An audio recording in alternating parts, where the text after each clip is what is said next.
femmes de valeur. Femmes, femmes, femmes, femmes, femmes de valeur. Femmes, femmes, femmes, femmes, femmes au grand cœur. Femmes, femmes, femmes de valeur. Bonjour à toutes et à tous et bienvenue dans l'émission FDV Femmes de Valeur. Aujourd'hui, j'ai l'honneur, plaisir d'avoir à mes côtés Béatrice Caboret. Bonjour Béatrice. Bonjour. Comment allez-vous? Très bien, merci. Ça nous fait énormément plaisir de vous avoir sur notre plateau. Moi aussi, un plaisir, vraiment. Merci beaucoup. Alors dans un premier temps, je vais un peu aborder votre profil et ensuite je vais aborder tout ce qui est parcours professionnel, personnel et vos valeurs. Ok, D'accord. plaisir. Donc vous êtes styliste et footballeuse professionnelle. Vous vous êtes fait connaître par votre participation à la saison 20 de Koh-Lanta, la guerre des chefs. Nous avons pu découvrir justement lors de cette émission votre courage, votre détermination, votre solidarité et votre générosité. Aujourd'hui, vous êtes consultante sport sur Canal+, et plus particulièrement dans la catégorie football, c'est bien ça? Exactement. D'accord, donc au niveau professionnel, vous aviez commencé en tant que styliste. D'accord. Est-ce que vous avez fait une école, une formation pour arriver à ce métier? Alors, j'ai pas fait d'école pour réussir à faire ça. C'est juste que dès à la fin de mon adolescence, j'ai eu la chance de rencontrer des bonnes personnes au bon moment. Et ça m'a donné l'occasion d'organiser des défilés de mode, des shootings photos, plein de choses dans ce domaine-là. Et par la suite, une opportunité que j'ai pu saisir en allant dans un nouveau club où le président était le grand patron de plusieurs marques de prêt-à-porter. D'accord. Et du coup, aujourd'hui, vous ne faites plus ça, quoi. Vous continuez un peu du stylisme, mais plutôt en termes de conseils personnels. Qu'est-ce que vous faites exactement au niveau du conseil personnel? Alors, justement, par rapport au fait que j'ai pu participer à Koh-Lanta, le fait d'être styliste, il y a plein de gens qui m'ont, par exemple, demandé parce qu'ils voulaient changer de style, parce qu'ils n'aiment plus ce qu'ils sont en train de mettre, qu'ils veulent renouveler leur garde-robe. Différentes choses en fait pour se sentir bien, belle, peu importe, mais je peux aider des gens à aller faire le shopping avec eux justement pour qu'ils arrivent à choisir autre chose qui sort de leur zone de confort. Il y en a qui sont plutôt classiques mais qui ont envie d'avoir des petites touches de peps. Enfin voilà, ça dépend, c'est vraiment aléatoire, vraiment aléatoire. Très bien. Donc vous êtes aussi footballeuse professionnelle. Vous étiez auparavant à Saint-Malo, ensuite vous êtes allée sur Strasbourg et depuis peu vous êtes à Nîmes. Exactement. Comment s'est passé en fait votre parcours au niveau du football? Mon parcours au niveau du football, c'est comme tout, on joue dans un club, après on est amené à aller dans un autre parce qu'on soit on nous propose autre chose, ou soit parce que c'est fini avec un club, donc automatiquement tu vas dans un autre, c'est vraiment dans ce sens-là. Après je suis restée très longtemps à Saint-Malo justement parce que c'est là où j'ai pu justement exercer ce métier de styliste vraiment du début à la fin, avec beaucoup d'expérience, je me suis expérimentée, j'ai découvert pas mal de choses. Et après, je suis partie et je pouvais pas partir avec mon entreprise. Difficilement. Mais d'où vous est venue cette passion justement du football? La passion du football, en fait, à la base, je faisais du tennis. D'accord. Donc rien à voir. Non. Et je faisais beaucoup d'entraînement, je voulais vraiment être expérimentée dans ce domaine-là. C'était vraiment pour faire de ma vie le tennis. Sauf que ça demande beaucoup de rigueur. 5 heures d'entraînement par jour et à un moment donné, j'en pouvais plus, j'ai craqué. J'ai complètement arrêté et je voulais quand même faire du sport mais qui me demandait pas mal de challenges parce que j'aime bien ça, donc je suis allée m'inscrire au foot dans le village à côté, à Ramatuelle, et c'est parti de là où j'ai dit au coach je vais jamais jouer donc j'aimerais bien jouer mais comptez pas sur moi sur les matchs parce que je me suis dit ils doivent pas perdre, le but c'est pas ça. Et au final au bout de 3 mois le coach il m'a dit t'as beaucoup de compétences donc t'inquiète pas on va travailler, ça va mettre un peu de temps mais je compte sur toi, et du coup j'y ai vraiment sûre. Et puis voilà, maintenant je suis... D'accord. Et vous étiez à quel poste? Attaquante. Ah oui, quand même. Donc j'étais attaquante au début, c'était pas très compliqué parce qu'il suffisait juste de me balancer les ballons. Et avec ma vitesse, du coup, on m'appelait Kirikou d'ailleurs. Parce que du coup, il me balançait les ballons, il disait allez Kirikou, cours. Donc je faisais que courir et hop, finition. Donc c'est simple, il fallait juste que j'apprenne à contrôler et finir. Donc, il n'y avait pas trop de tactique de jeu en fait. Au début, il n'y avait pas tout ça. D'accord. Il n'y avait pas tout ça. Et après, forcément, ça a changé. D'accord. D'après vous, le football féminin, comment ça se fait qu'il est moins reconnu par rapport au football masculin aujourd'hui? Alors, je dirais que déjà, le football masculin rapporte énormément, que ce soit au niveau des contrats, au niveau des clubs, pour la capacité à amener les gens au stade, les maillots, les ventes, il y a plein de choses en fait où c'est une culture depuis longtemps, des années, et que les filles, on n'a pas forcément l'habitude parce que ça arrivait un peu plus tard, et que surtout selon le pays, c'est plus ou moins reconnu. Et malheureusement, bah, c'est sûr que les filles, on le sera, j'espère, un jour, mais je sais que ça va être compliqué. On le sera. J'espère. Mais en fait, ça dépend de la demande aussi. Et il y a beaucoup moins de demandes au niveau des femmes que des hommes, tout simplement. Tout à fait, c'est Et les gens, compréhensible. ils aiment beaucoup comparer aussi. Alors qu'on ne peut pas comparer, c'est Ah bah non. c'est pas pareil. C'est pas pareil. Autre casquette, depuis peu, vous êtes consultante sport pour Canal+, dans la catégorie football. Comment s'est passé justement ce recrutement? J'ai eu la chance de rencontrer une personne justement qui est dans ce domaine-là. Mhm. J'ai fait un match de foot à Saint-Tropez et je lui ai parlé justement de mes envies parce qu'à la suite justement de Koh-Lanta, j'ai eu ce moment-là où j'avais envie, où je me suis dit j'ai envie d'être animatrice télé ou chroniqueuse sport.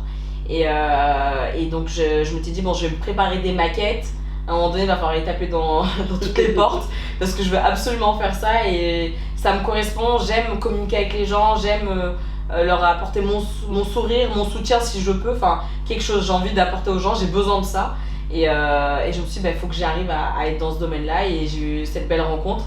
Et au final, quelques mois plus tard, j'ai eu un coup de fil super bien d'ailleurs, parce que j'étais trop contente et qui m'a donné le droit de commencer justement à travailler avec Canal+. Bravo, en tout cas félicitations. Merci Sur ce nouveau challenge, n'est-ce pas? Merci. Au niveau, on va un peu aborder avec vous tout ce qui est parcours personnel. Oui.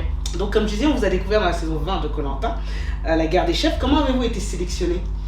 J'ai été sélectionnée tout simplement quand j'ai envoyé ma lettre à la suite de ma demande par rapport à mon frère et ma vie et en général. Et après, j'ai eu un retour positif. Après, il faut savoir qu'il faut au moins 3 mois avant d'avoir une réponse finale. Donc en fait, c'est comme s'il y avait des étapes et j'ai franchi le premier, après le deuxième, le troisième, le quatrième et jusqu'à la fin que j'ai eu la bonne nouvelle et que j'étais super contente. Non, bah en tout cas, nous aussi, on était contents de vous là-dedans. Merci beaucoup. Alors, en plus, vous n'avez pas choisi d'aller à Koh-Lanta pour rien. Vous avez participé à cette émission pour soutenir et rendre hommage à votre grand frère, Jean-Pierre, Exactement. qui, suite à un accident de moto, a été amputé d'une jambe. Et donc, vous avez décidé de relever le défi à sa place. C'est vraiment un très beau geste de votre part. Comment avez-vous, après, vécu cette aventure, justement? La demande a été vraiment particulière. Enfin, j'ai mon frère qui vient de se faire amputer d'une jambe. Je vais le voir juste au moment où il sort du coma et lui il me montre sa jambe où il n'y en avait plus. Du coup moi un peu choquée, mais lui avec le grand sourire en train de m'annoncer ma petite soeur maintenant c'est à toi de prendre le relais, je voulais faire ça donc maintenant c'est toi qui vas le faire, mais pour nous deux quand il m'annonce un truc comme ça en fait pour moi c'était logique, enfin j'avais pas le choix et c'est ce qui m'a donné la force du coup dans cette aventure là parce que quand je suis allée pour moi mais je suis allée pour lui aussi et je sais que au-delà de la somme, au-delà de plein d'autres choses, pour moi, je pensais au fait que je veux que ça permette à mon frère d'aller au-delà, qu'il continue à se battre parce que tu sors d'une épreuve comme ça, tu te réveilles à peine, t'as le sourire. Nous, des fois, on est en train de râler pour un rien. Je me dis, j'ai pas le droit en fait, j'ai pas le droit de me plaindre, j'ai pas le droit de rater mon aventure, enfin non au contraire ça me booste et ça montre que tout est possible et... Tout à fait, et puis en plus il s'est pas arrêté à ce qu'il vivait dans l'instant T, il a essayé de voir vraiment rien, ça montrait que je suis là, mais demain existe, donc faut aller jusqu'à demain, faut continuer. Il était déjà très très loin lui. Nous on était juste à peine en train de se dire oh là là comment il va réagir, on se posait des questions en plus avant de rentrer dans sa chambre et au final on rentre, il avait la banane comme ça, je dis mais il est fou, je dis mais c'est pas possible. Non il a compris que l'essentiel était ailleurs, heureusement il a compris. Mais c'est ça. Donc, qu'est-ce qui a été le plus difficile pour vous dans cette aventure de Koh-Lanta? Difficile sans l'être, on va dire, parce que forcément, manger, c'est la base. Enfin, donc, la faim, c'était très très dur. D'ailleurs, je pense que ça fait partie des choses les plus dures. Après, il y a le fait de se retrouver avec des gens qu'on ne connaît pas. Donc, on ne sait pas comment les gens réagissent. On a des différents profils, différents caractères. Donc ça c'est un peu délicat. Moi on a tendance à dire que je suis un peu froide au premier abord alors que pas du tout, je suis quelqu'un qui observe, j'ai besoin de m'adapter donc j'observe, donc je suis dans mon coin tranquille et des fois je peux paraître froide et je sais que je suis frileuse. D'accord. Je suis très frileuse de base. Là, donc ça me faisait peur avant, mais une fois que j'y étais, ça y est, c'est bon. Pour moi c'était, voilà, je me suis dit concentre-toi sur l'essentiel, c'est-à-dire manger, boire et essaye de dormir, le reste c'est rien. C'est rien. Là, bien vu. Et en fait, au final, combien de temps vous restez sur cette île? Parce que nous, on a l'impression, on suit l'émission comme ça, de temps en temps, on se dit, au début, on commence à regarder l'émission, puis on se dit, c'est déjà fini. En fait, vous restez combien de temps sur cette île? On reste 50 jours. Ah oui, quand même. On reste 50 jours, donc du moment où on part d'ici au moment où on rentre. 50 jours. Ah, c'est 50 jours de sa vie qu'il faut mettre entre parenthèses. Exactement, 50 jours. Du coup, on comprend un peu mieux, effectivement, quand c'est des épreuves de famille, qui envoient des messages. Et On pense que vous soyez au bout de votre vie quand vous les entendez et que ça génère énormément d'émotions, du coup. Exactement, parce qu'on est coupé du monde, on n'a pas d'informations, on n'a pas de nouvelles, rien, et on n'a absolument rien à voir avec le monde extérieur, donc forcément ça te met dans une bulle, et du coup les émotions sont pas les mêmes, tout est décuplé, Tout à fait, ouais. et même tes pensées, t'es là-bas, tu penses à tout ce que t'as fait de mal, tout ce que t'as fait de bien, ce que t'as pas fait que t'aimerais bien faire, donc ça te permet d'avoir une grosse remise en question sur ta vie en général. D'accord. Vous étiez chef, mais ce titre vous a pas un peu porté préjudice? Comme je disais à plusieurs reprises, oui et non. D'accord. Oui, parce que forcément, ça m'a obligée à montrer toutes les capacités que je pouvais avoir. Mhm. J'ai dû montrer que j'étais une battante et que je lâchais pas. Donc sur les épreuves, je me donnais à fond. On a vu ça. On avait une configuration qui était particulière parce que en général, la première partie d'aventure, c'est en groupe. Mhm. Là, c'était en groupe, mais il y avait le côté individuel parce que dès qu'on faisait un truc en groupe, il fallait que ça soit terminé par le chef. Donc les enjeux étaient quand même énormes parce que si tu perds, tu vas au conseil. Le but, c'est de pas aller au conseil parce que si tu t'y vas pas, au moins tu as plus de chances de rester plus longtemps. Donc j'avais pas le choix que d'y arriver, et j'étais contente parce que sur ma première partie d'aventure, les jaunes, c'est vrai qu'on faisait que gagner, et j'étais super, j'étais super contente. Hein. Mais par contre, du coup, ça m'a. Du coup, j'ai montré ce que je savais faire, mais d'un autre côté, je me dis, quand j'ai été éliminée, j'étais contente j'étais pas contente d'être éliminée, Ouais. mais j'étais pas frustrée parce que je me suis dit, j'ai vécu mon aventure à fond, J'ai tout donné. j'ai tout donné, et j'ai pas de regrets à ce niveau-là, donc j'étais contente. Alors que si j'avais peut-être pas ce contexte-là, Ouais. je me serais peut-être fondue dans la masse, Tout à fait. mollo, tranquille, et là tu te fais éliminer, tu te dis, mais mince, j'ai rien fait. J'ai rien montré, Tout à fait, justement, je vais y venir. Aujourd'hui, est-ce que vous avez compris en fait pourquoi vous avez été élimination, parce que vous avez été éliminé, pardon, parce que vous étiez nickel. Je pense que j'ai été éliminée parce que par rapport à mes capacités. Ouais. C'est sûr que j'ai montré, et le but du jeu, comme on dit, c'est qu'à la fin il en reste que un. Qu'un seul. Donc il y a des gens qui ont un profil beaucoup plus sportif, d'autres qui ont un profil beaucoup plus stratège. Tout à fait. Et pour le coup, les stratèges, ils ont bien joué. Et si pour eux, je pouvais être dangereuse pour la suite, forcément, le but c'est d'enlever ceux qui sont sur leur chemin. Et pour le coup, ils ont bien joué. Et je suis quand même assez sport, je fais du sport de haut niveau. Donc j'ai compris, c'était le but du jeu. Donc je leur en veux pas. Vous êtes Bien joué à eux. Voilà. C'est les règles. Hein, donc Vous êtes fair play. Très bien. j'ai perdu, voilà. Récemment, vous avez réuni des anciens de Koh-Lanta, n'est-ce pas, pour un événement qui permettait de récolter des fonds pour justement permettre à votre frère de participer aux Paralympiques, les Jeux Paralympiques de Paris en 2024.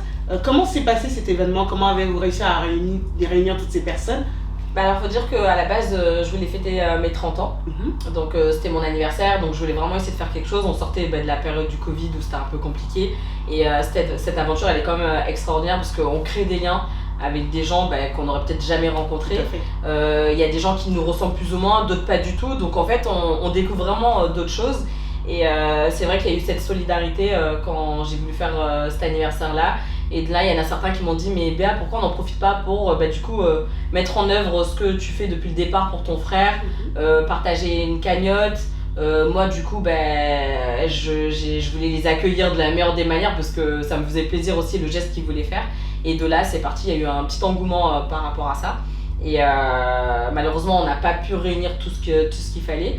Mais en tout cas, j'en garde un très bon souvenir, et ça montre vraiment la solidarité qu'il y a entre nous. Mais je pense que vous vouliez leur passer un petit mot aussi. Je voulais les remercier.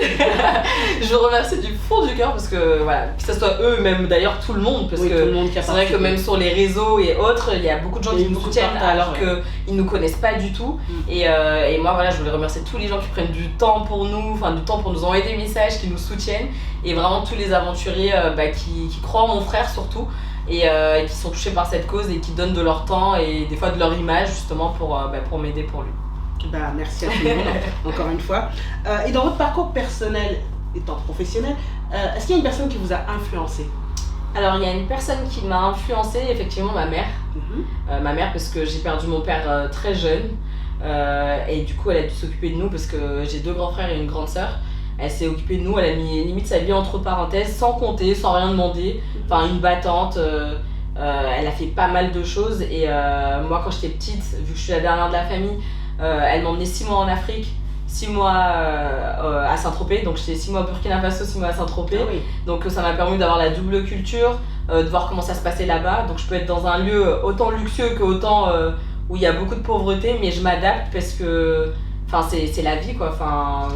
J'ai les pieds sur terre, je sais d'où je viens, je suis très très fière de mes racines et j'ai envie de, moi aussi si je peux communiquer ces choses-là, aucun complexe avec. Et en plus surtout que vos débuts n'ont pas été faciles quand vous étiez jeune. Exactement, et il y a aussi le côté battante parce qu'elle c'est une battante, donc j'ai eu une épreuve aussi compliquée parce que faut savoir que j'étais en fauteuil roulant quand j'étais petite, à la suite d'une mauvaise piqûre que j'ai eue, j'avais plus de jambe gauche, elle fonctionnait plus du tout et au final on m'avait dit que c'était foutu, on a tout fait, il n'y a rien qui allait et la persévérance, je me suis dit bon foutu pour foutu, dès que je trouvais quelqu'un, tenez-moi, je vais essayer de marcher un peu, je vais faire un peu de vélo, des trucs comme ça. Au bout de plusieurs années on s'est rendu compte qu'il y avait un petit mini muscle qui bougeait et là j'ai tout donné, je me levais le matin à 6h jusqu'au des fois je dormais pas et je voulais tout donner pour que ça revienne vite. Et à la suite de ça, heureusement j'ai réussi à marcher, donc je suis super contente. C'était très compliqué, mais c'est ce qui m'a, je pense, à l'heure actuelle, c'est ça en fait qui m'a aidée. C'est la façon de fonctionner de ma mère, plus cette épreuve que j'ai eue, le décès de mon père, plein d'épreuves qui étaient plus ou moins compliquées. Mais en fait, au lieu d'être dans un trou, j'ai toujours eu cette capacité à rebondir et je suis contente. Et d'ailleurs, mon frère, il l'a aussi parce que c'est ce qu'il a fait. C'est dans l'ADN. Donc merci maman de nous donner ça. Merci pour l'héritage en tout cas. Merci à elle, franchement. Merci. Et est-ce que vous avez une chanson qui vous identifie? Oui, Andra Day de Rise Up. Elle est vraiment magnifique. Et justement, ça parle des gens qui lâchent rien et qui se battent. Et le clip est super magnifique et je vous invite à l'écouter. On va mettre un petit extrait, ne vous inquiétez pas. And I rise like the day, I rise up. Et avez-vous par exemple une citation ou un proverbe que vous aimez bien? Pas du tout, mais comme je dis tout le temps, ne jamais rien lâcher. Donc allez, je dis, c'est ma phrase. Ne rien lâcher. Alias Béa. Ne rien lâcher, tout donner. Tout donner parce que tout est possible, tout le temps. C'est vrai, c'est une belle manière de dire les choses. Nous sommes dans l'émission Femmes de Valeur, Béatrice, et nous aurions voulu savoir quelles sont vos valeurs. Alors mes valeurs, je dirais la bienveillance, le partage et être là toujours pour les autres. Vraiment communiquer ça, l'entraide. Je suis vraiment dans tous ces trucs là. Franchement, c'est des choses qui me parlent et c'est des choses qui me correspondent. On le ressent bien. Notre émission Femmes de Valeur va bientôt toucher à sa fin. Je voulais d'abord remercier la Villa Massaï qui nous a accueillis aujourd'hui dans cet endroit magnifique. C'est un restaurant dont les spécialités sont surtout africaines, qui se trouve au 9 boulevard des Italiens à Paris. Donc n'hésitez pas à venir faire un tour, vous allez adorer. En tout cas, le cadre est magnifique. Donc nous allons arriver à la fin. Nous y sommes de toute façon. C'était bien, mais c'est déjà fini. En tout cas, merci Béatrice de tout ce témoignage. Merci pour votre générosité. Merci pour votre combat que vous menez pour les autres. Merci beaucoup, c'est gentil. Pour votre bel esprit et votre beau sourire. Merci. Nous espérons que votre frère ira aux prochains Jeux Olympiques. En tout cas, aussi. on sera là, on le soutiendra. Bienga viendra le soutenir s'il faut. Mais en tout cas, on lui souhaite de belles choses à toute la famille. Merci, c'est gentil, vraiment. Et puis, on ne vous laisse pas partir sans rien parce que toute femme qui passe F de valeur repart. Petit cadeau. Voilà. Donc, merci les auditeurs de nous avoir suivis. En tout cas, restez connectés. Je vous reçois la semaine prochaine avec une autre femme de valeur. Et surtout, je vous quitte en vous disant un dernier petit mot à retenir. C'est que l'essentiel n'est pas de vivre, mais d'avoir une raison de vivre. À très bientôt.